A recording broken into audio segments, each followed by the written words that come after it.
Hello, I'm Mary Horton, Jackson County Treasurer, and you are listening to Texas County Voice, a podcast for all 254 counties. Thank you for listening. Hello and welcome to Texas County Voice. I'm Jody Seaborn with the Texas Association of Counties.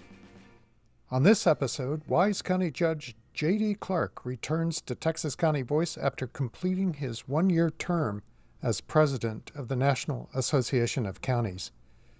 Judge Clark wrapped up his term on July 20th at NACo's annual conference in New Orleans, where he returned to the message that guided his year in office. Every county has a story worth telling, and every county plays a vital role in the daily lives of the people they serve. Our focus every day is to make our communities better places to call home. There are 3,069 counties, parishes, and boroughs across this country. Different sizes, different maps, different challenges, but the same mission, the same heart, and the same impact. Judge Clark joined my colleague Stefan Severa and me to reflect on a year spent representing counties across America, the lessons he brings home to Texas, and what's ahead. Judge Clark, welcome back to Texas County Voice. This is your third time with us, but it's a little different since your last visit. You've just wrapped up your year as president of the National Association of Counties. How are you reflecting on the experience? It was an incredible year, and the annual conference at New Orleans, that was, the capstone to that, and it was fulfilling, and it was a year of growth for me as a county official and a person, and just such a unique and special opportunity to get to represent county government across the nation in so many different ways, and I'm so thankful to get that experience, but also glad that it's 1 year. Well, when you became NACo president last year, you challenged counties to share their stories, as part of your presidential spotlight, county storytellers. Did that unfold the way you had hoped? Or was there a moment when you thought, this is really catching on? Yeah, I think what surprised me is how enthusiastically so many counties and state associations got behind this initiative.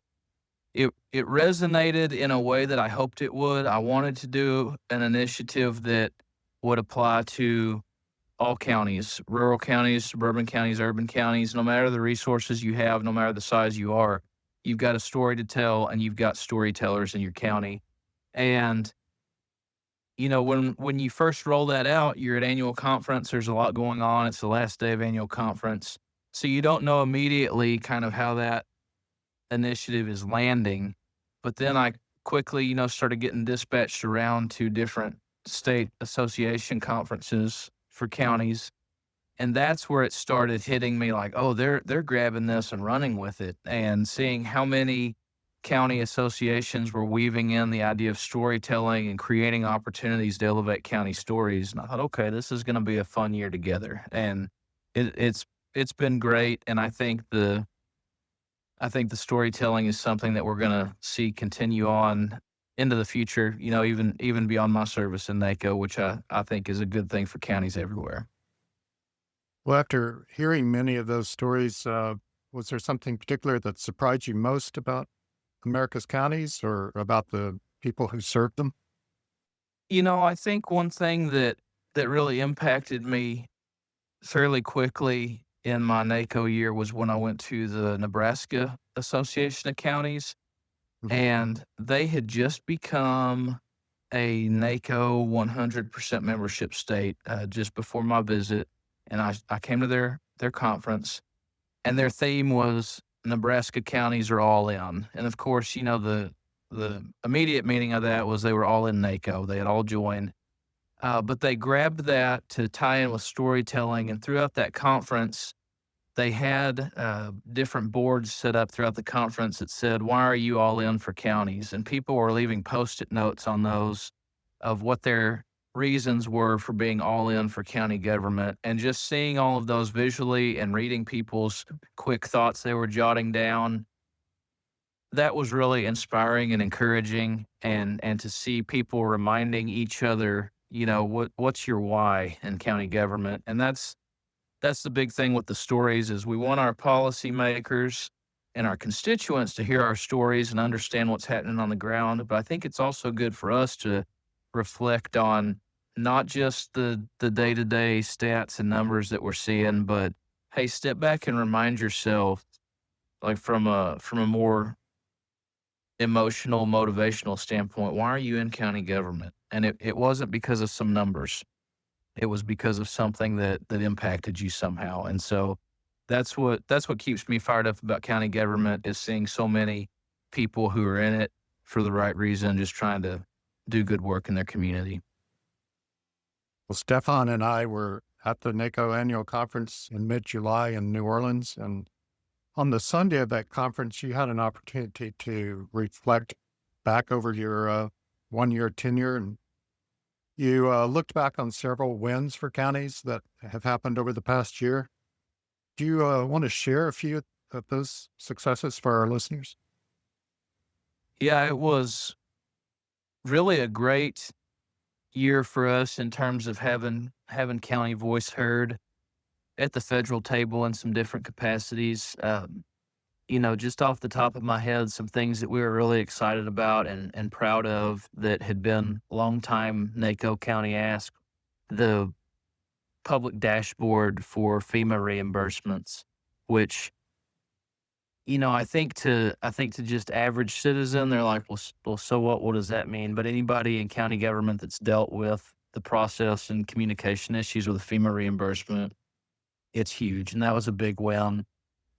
Seeing the FEMA Reform Act introduced, which directly came out of our FEMA Disaster Reform Task Force, just trying to make disaster response more effective, more impactful, get people help more quickly and more efficiently. To see that introduced, and hopefully we'll see that keep moving.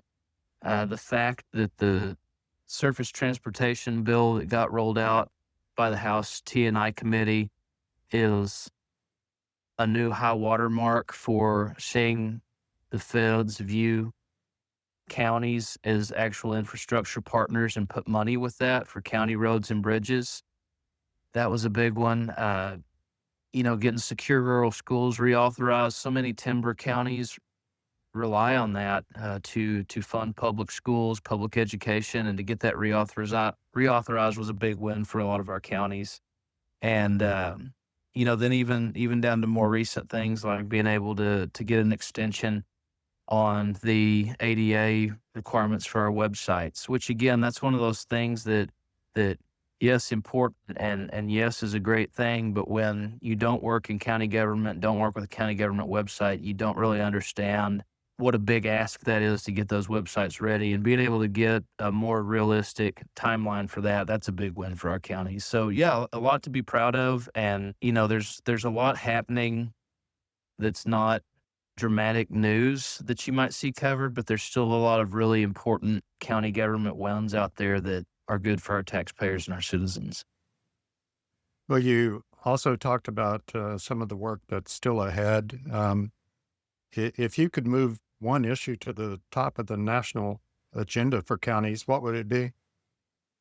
I think for me, right now we've got such good momentum and opportunity for that Build America 250 Act. And it's, about 22% of that total funding package is dedicated for local roads and bridges, and overwhelmingly bipartisan passage out of the T&I committee. And we've got to keep that moving while we have a shot. That highway bill, the transportation bill, gets reauthorized every 5 years. So it's time. Now's our time. And along with that, this isn't just one, it's tying two together, but we have to get a farm bill reauthorized as well. And so many rural development components of that go beyond just ag industry that people don't realize, but the rural development components of that our cities and counties rely on for being able to access infrastructure funding for wastewater treatment plants and water treatment plants, water towers, things like that. We've got to get that done. Well, your term as NACo president may be over, but you're not exactly done with NACo. You'll continue serving for another year as immediate past president. How do you see yourself helping keep the momentum going on some initiatives and issues that are in front of counties?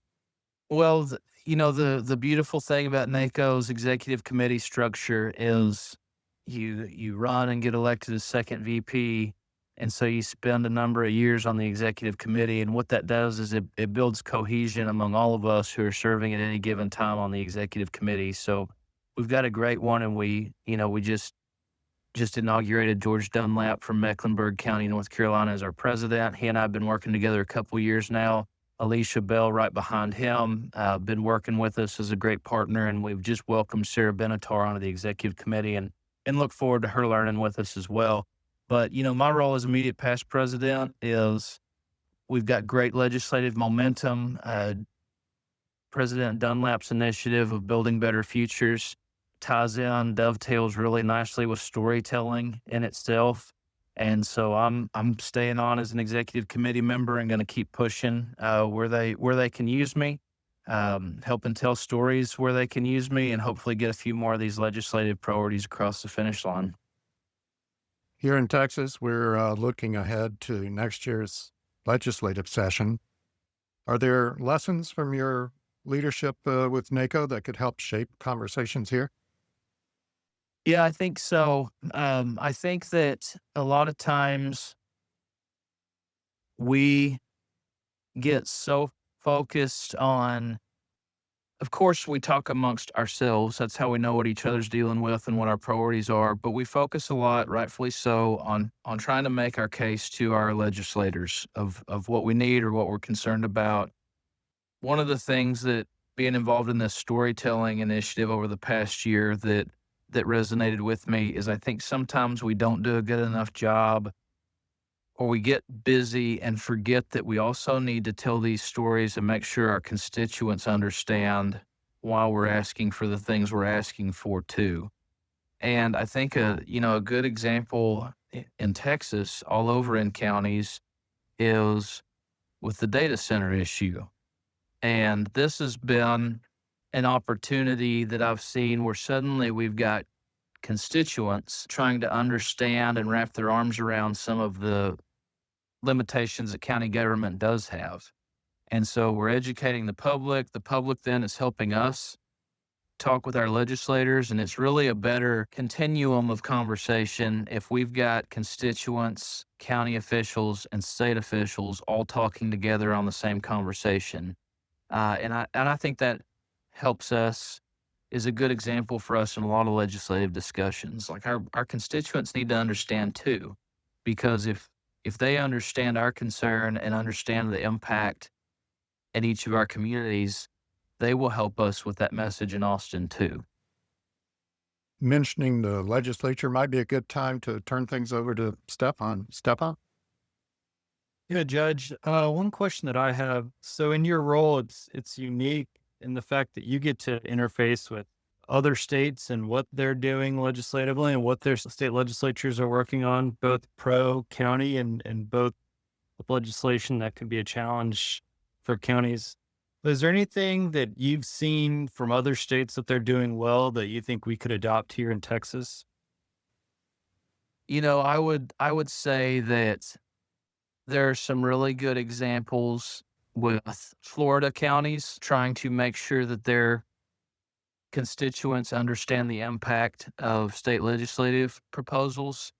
Like I was just saying, it's not just a case of county officials and state legislature members hashing out issues together. They've really brought in the full community and say, hey, here's pros and cons of how this would work. Let me help you understand what this would actually look like at your county level. I think there's good examples there, some of the public education that they're doing. Texas Association of Counties, and I don't say this as a slight to anybody else. I am proud of Texas. I'm from here and I'm a member of TAC, but our TAC communications are so robust with the podcast, with the magazine, with the social media presence, and I know a lot of state associations look to that as a high benchmark, and so I think too, I'm a little spoiled as a Texas County official because we are so well served in that way. The other question that I would have, it's just kind of a general question. We have a lot of county officials that'll be listening to this podcast. And I think the initial step for a lot of them when I talk to them is they don't know how to get involved with the legislative conversation at the federal level. What advice would you give them for either that newer county official that wants to start getting involved, or maybe somebody that's been there for a while that thinks, hey, there's a need here, insert myself in this conversation? What advice would you give them on how to get started in that? Yeah, I've got two recommendations for that. I think that if somebody is new or hasn't been really engaged in NACo and is looking to figure out, where and how is my home and my role in NACo, get involved in one of those caucuses that's based on county size. There's the Rural Action Caucus, there's the Mid-Sized Counties Caucus, and there's the Large Urban County Caucus. And I got involved initially in the Rural Action Caucus. That was my introduction to NACo, because there is so much policy work at a NACo conference, it can be overwhelming. But if you go to one of those caucuses, they look at, for example, the Rural Action Caucus looks at the rural component of a lot of different policy areas. So you could go to a Rural Action Caucus meeting and you could hear about the rural impact or rural perspective on broadband, on health, on public safety, on transportation. And through there, I think that's a great way to start learning about what content area you want to focus on. And then that's what initially led me. Then I plugged in with telecommunications and technology because I was concerned about broadband.